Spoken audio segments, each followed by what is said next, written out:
മലയ്ക്ക് പോവാണ്. അപ്പൊ ഞാൻ നോക്കിയത് അവരുടെ കയ്യിൽ ലൈവ് ഇടാനുള്ള മൊബൈലോ സ്റ്റാൻഡോ ഒക്കെ ഉണ്ടാകുന്ന നോക്കിയത്. കാരണം എന്താ, നമുക്കിതേ അറിയുള്ളൂ. നമ്മളൊന്ന് മക്കത്ത് പോയാൽ നമ്മളപ്പോഴും തന്നെ എല്ലാവരും സബ്സ്ക്രൈബ് ചെയ്യണം. ഞാൻ ഹറമിലെത്തിയിട്ടുണ്ട്, ജിദ്ദയിലെത്തിയിട്ടുണ്ട്, ഇവിടെ നിന്ന് അങ്ങോട്ട് പോവാണ് അല്ലെ. ഒരയ്യപ്പനും ഞാൻ പത്തനംതിട്ട എത്തിയിട്ടുണ്ട്, ഹലോ ഗൈസ് ഞാൻ പത്തനംതിട്ട എത്തിയിട്ടുണ്ടെന്ന് ഒരയ്യപ്പനും പറഞ്ഞിട്ടില്ല. ഞാൻ വാവര് പള്ളിയിൽ എത്തിയിട്ടുണ്ടെന്ന് ഒരു അയ്യപ്പനും പറഞ്ഞിട്ടില്ല. അവരുടെ പോക്കും അവരുടെ വസ്ത്രവും അവരുടെ തലയിലിരിക്കുന്ന ആ ഇരുമുടിക്കെട്ടുമൊക്കെ കണ്ടാൽ സത്യത്തില് നമ്മുടെ ചെറുപ്പക്കാരോട് അവരെ മുമ്പ് നിർത്തിയിട്ട് കുറച്ച് വാഴ്ന്നു പറയാൻ തോന്നിപ്പോയി. നമുക്കെല്ലാം ഇങ്ങനെ എല്ലാവരെയും കാണിച്ച് പെരുമ നടിച്ച് നശിപ്പിക്കലാണ് നമ്മുടെ ആഗ്രഹം. അപ്പോൾ വീഡിയോ കണ്ടല്ലോ, എനിക്ക് ഈ വീഡിയോ കാണുമ്പോൾ വളരെ സന്തോഷമാണ് തോന്നിയത്. എന്താ വെച്ചാൽ എല്ലാവരും ഒരേപോലെ കാണണം, എല്ലാ മതത്തെ. പിന്നെ എൻ്റെ മതം വേറെ, എൻ്റെ മതം വേറെ, വേറെ വേറെ മതത്തെക്കുറിച്ച് പറഞ്ഞിട്ട് കലഹം ഉണ്ടാക്കുന്നതായിട്ട് നല്ലത് എല്ലാ മതം ഒരേപോലെ എന്ന് വിശ്വസിക്കുന്നതാണ് നല്ലത് അല്ലേ. ഈ പാട്ടൊന്ന് കേട്ട് നോക്കൂ. ശബരി അയ്യപ്പൻ്റെ പാട്ട് കേൾക്കുമ്പോൾ തന്നെ എന്ത് ഭംഗിയായിട്ടാണ് അവർ പാടുന്നത്. ഇതൊന്ന് കണ്ടു. ഇരുമുടി താകി ഒരു മല താകി ഗുരുവിനമേ വന്തോ,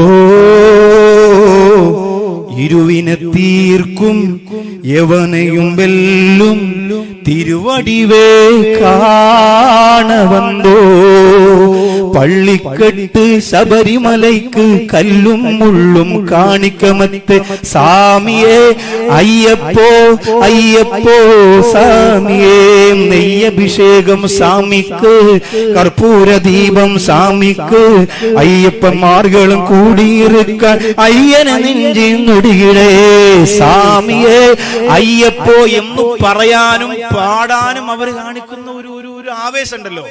അവർക്ക് ഞാൻ ഈ പോകുന്നത് ആര് കണ്ടാലെന്താ, എന്റെ തലയിലിരിക്കുന്നത് ആര് കണ്ടാലെന്താ, ആര് കണ്ടില്ലെങ്കിൽ എന്താ, ആര് ഫോട്ടോ എടുത്താൽ എന്താ, ആരും ഫോട്ടോ എടുത്തില്ലെങ്കിൽ എന്താ, അങ്ങനെ പോവാണ്. കാല് പൊട്ടുന്നുണ്ട്, രക്തം വരുന്നുണ്ട്, തുണി വെച്ച് കെട്ടുന്നുണ്ട്, അങ്ങനെ നടക്കന്നെ.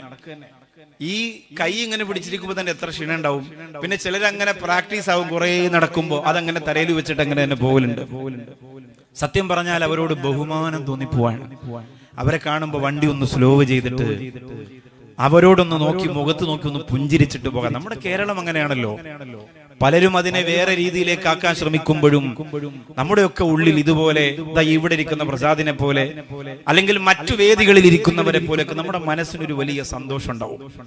ഈ അസുഖം എന്നൊക്കെ പറയുന്നത് എപ്പോഴും നമ്മൾ ആലോചിക്കേണ്ടത് അത് ഒരു മതത്തിന് വേണ്ടി മാത്രം വേർതിരിച്ചു കൊടുക്കുന്ന ഒന്നല്ല, എല്ലാവർക്കും വരുന്നതാണ്. നമ്മളെല്ലാവരും സഹകരിക്കുകയും അവരുമായി ബന്ധപ്പെട്ട് സഹായിക്കുകയും പലവിധ വിഷയങ്ങൾ ഇടപെടുകയൊക്കെ ചെയ്യണം. നമ്മൾ ഏത് നന്മ ചെയ്താലും ആ സമയത്ത് ഇബ്ലീസ് ലഅനത്തുള്ളാഹി വരും. അള്ളാഹുവിനോട് പറഞ്ഞതെന്താ, കരുണക്കട.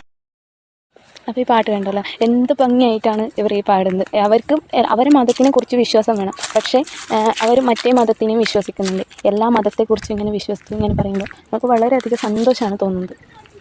ഒരു വീഡിയോ വരുന്നവരെ ബൈ.